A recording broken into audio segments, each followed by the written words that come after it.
নারায়ণ নারায়ণ। আবার এসে গেছি সেই আমি ভেজের মেনু নিয়ে। আজকে আপনাদের ফুলকপির পরোটা।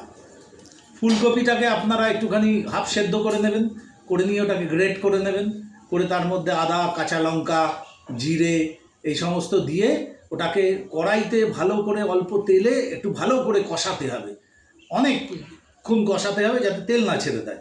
তেল ছেড়ে দিলে তারপর ওই কষানোটাকে অফ করে দিয়ে পুর বানিয়ে একটা ছাটাপট পরোটা ভেজে ফেলুন। আর বাইন্ডিংয়ের জন্য একটু ছাতু মিশিয়ে নেবেন। ছাতু দিলে কী হবে, বাইন্ডিংটা ভালো হবে। আমার ঝপাঝপ করিয়ে ফেলুন আর চটপট খাওয়া শুরু করে দিন। আর আলুর দমের ক্ষেত্রে একটু চালমগজ দিয়ে দেবেন, তাহলে আলুর দমের টেস্টটা ভালো আসবে। আজকে আমি নিয়েছি পরোটা, আচার, স্যালাড আর আলুর দম, একদম জমিয়ে খাওয়া। চলুন খেয়ে এবার দেখি কেমন লাগছে।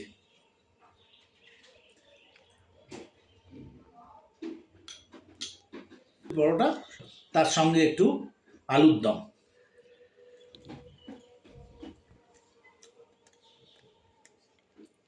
আহা, বড় বড় হোটেল ফেল, একবার বাড়িতে চেষ্টা করুন, বানিয়ে খেয়ে দেখুন। অসাধারণ অসাধারণ। এই সমস্ত ভেজের কাছে ননভেজ সবসময় ফেল করবে। একবার বানিয়ে বাড়ির সবাইকে খাইয়ে তার ফিডব্যাকটা নিয়ে নিন। Thank you.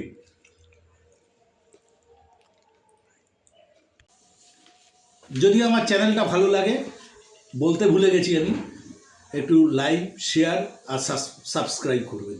যত সাবস্ক্রাইব করবেন, লাইক শেয়ার করবেন, তত আমি আপনাদের কন্টেন্ট দিতে থাকব। Thank you.